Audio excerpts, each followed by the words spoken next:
온라인 커뮤니티에 단 한 줄의 글이 올라오며 잠들어 있던 도시의 감각이 동시에 깨어났다.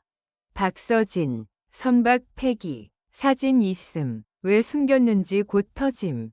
처음엔 누군가의 악의적인 낚시라고 생각했다. 하지만 20분 뒤 항만 CCTV 캡처라고 주장하는 이미지가 연달아 퍼졌다. 굵은 빗줄기 속 차량 한 대가 컨테이너처럼 생긴 구조물 옆에 멈춰 서 있고 그 앞에서 검은 우비를 쓴 남성이 서류철을 건네는 장면. 화면 모서리에 찍힌 날짜는 흐릿했지만 폐선, 처리구역이라는 표지판만큼은 또렷했다. 그리고 오전 7시 익명의 제보자는 한 가지를 더 던졌다. 폐기된 선박의 선명, 이 박서진과 직접 연결돼 있다. 그 문장이 퍼지자 대중의 반응은 기다렸다는 듯 갈라졌다. 연예인이 100가지 숨겨? 혹시 세금? 무슨 비리? 추측은 곧 단정이 되었고 단정은 조롱으로 변질됐다. 거짓말쟁이, 나는 낙인, 그리고 모욕의 파도. 점심시간이 되자 실시간 검색어 상단에 박서진 폐선, 비밀 선박, 가족 같은 단어들이 줄줄이 올라왔다. 댓글창은 더 빨랐다. 누군가는 팬들 속였다 고 썼고 누군가는 가난 코스프레였다 고 비웃었다. 가장 잔인한 말은 늘 가장 짧았다. 역시 그 한마디가 사람을 사람 이하로 만들기도 한다. 박서진 측은 처음에는 침묵했다. 그러나 침묵은 방패가 아니라 표적이 됐다. 소속사 건물 앞에는 취재진이 모였고 SNS에는 확인되지 않은 내부자 폭로 각 꼬리에 꼬리를 물었다. 폐기 비용을 누가 냈다더라. 항만 관계자와 친분이 있다더라. 기부배였다더라. 모든 말이 섞여서 결국 한 가지 질문만 남았다. 왜 비밀리에 폐기했나? 박서진의 첫 육성, 떨리는 숨과 함께 나온 한 문장. 그날 밤 9시 33분, 박서진은 예고 없이 짧은 라이브 방송을 켰다. 화면에는 화려한 무대 조명이 없었다. 대신 형광등 아래 그늘이 깊게 드리운 얼굴이 있었다. 머리카락은 젖은 듯 이마에 붙어 있었고 손끝은 미세하게 떨렸다. 그리고 그는 인사를 하기도 전에 마치 참아온 숨을 한꺼번에 내뱉듯 말했다. 저 욕 많이 먹는 거 알아요. 근데 아버지 목숨을 위해서 그랬어요. 순간 채팅창이 멈춘 듯 조용해졌다. 몇 초 뒤 무슨 말이냐? 는 질문이 폭발적으로 쏟아졌다.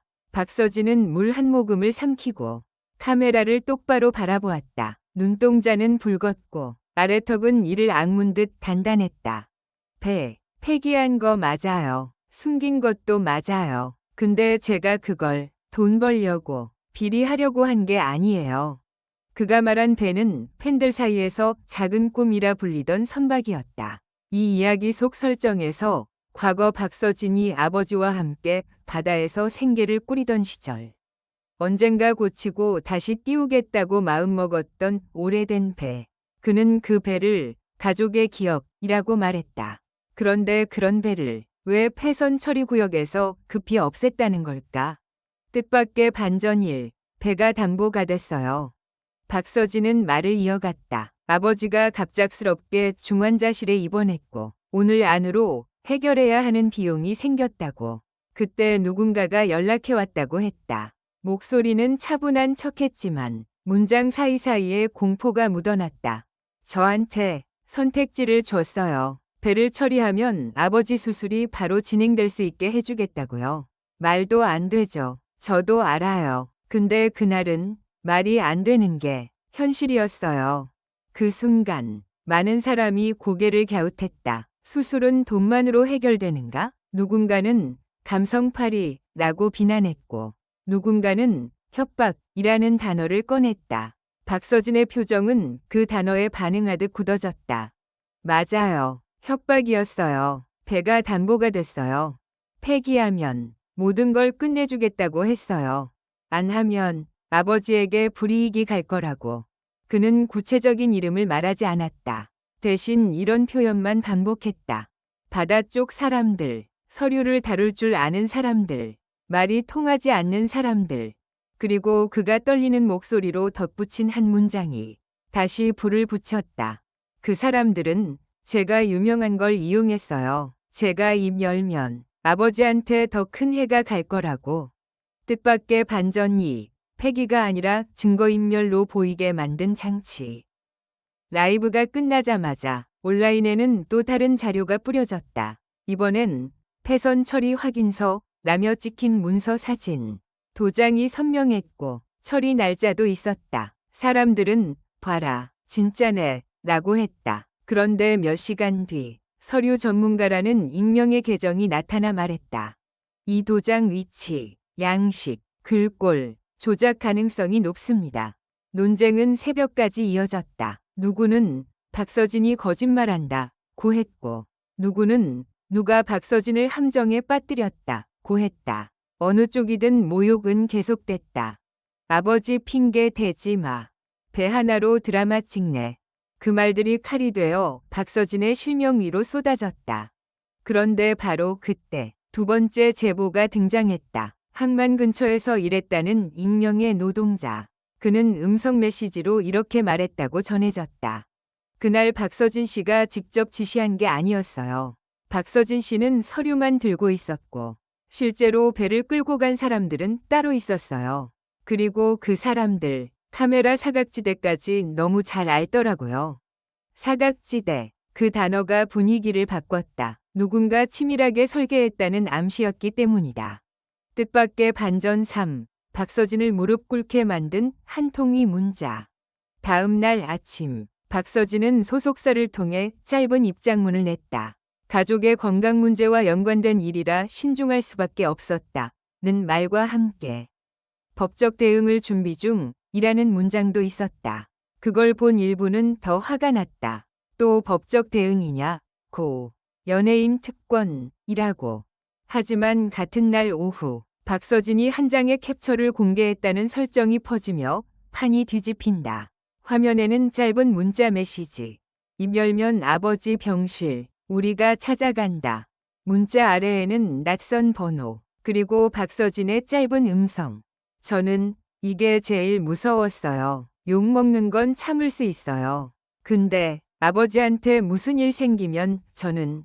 그가 말을 잇지 못하자 화면에는 숨소리만 남았다. 그 숨소리가 그날의 모든 자극적인 소문보다 더 진짜처럼 느껴졌다. 사람들은 비로소 다른 질문을 하기 시작했다. 도대체 누가, 왜? 결말을 향한 긴장, 배는 정말 폐기됐나? 아니면 누군가의 손으로 사라졌나? 이 이야기의 핵심은 여기서부터 더 어두워진다. 폐기라는 단어는 끝을 의미하지만 한국의 세계에서 끝은 종종 시작이기도 하다. 배는 고철이 되기도 하지만 누군가의 명의로 다시 태어나기도 한다. 서류 한 장만 있으면 사라진 배가 존재한 적 없는 배가 되기도 한다. 그리고 또 하나의 폭로가 나온다. 그 배는 단순한 추억의 물건이 아니라 특정 물품 운송 경로와 연결된 증거일 수 있다. 사람들은 다시 술렁인다. 박서진이 뭔가를 숨긴 걸까? 아니면 박서진이 숨기도록 강요받은 걸까? 박서진은 마지막으로 이렇게 말하며 고개를 숙인다. 저는 잘못했어요. 숨겼으니까요. 근데 저는 누군가를 속이려고 한 게 아니었어요. 살리려고 한 거예요. 아버지를, 그리고 저 자신을. 마지막 장면, 항구의 비 냄새, 그리고 진짜 폐기를 증명할 단 하나의 열쇠. 새벽의 항구는 여전히 젖어 있다. 물비린내와 기름 냄새가 뒤섞인 바람 속에서 사람들은 어떤 결론을 원한다. 악인을 세우고 정의를 세우고 끝을 보고 싶어 한다. 그러나 어떤 사건은 결론이 아니라 증거로만 멈춘다. 이 이야기에서 가장 무서운 건 배가 아니다. 사람을 무릎 꿇게 만든 건 조롱도 아니다. 가족을 인질로 삼는 한 줄의 문자. 그리고 그 문자를 현실로 만들 수 있다고 믿게 하는 권력이다. 그리고 이제 남은 건 하나다.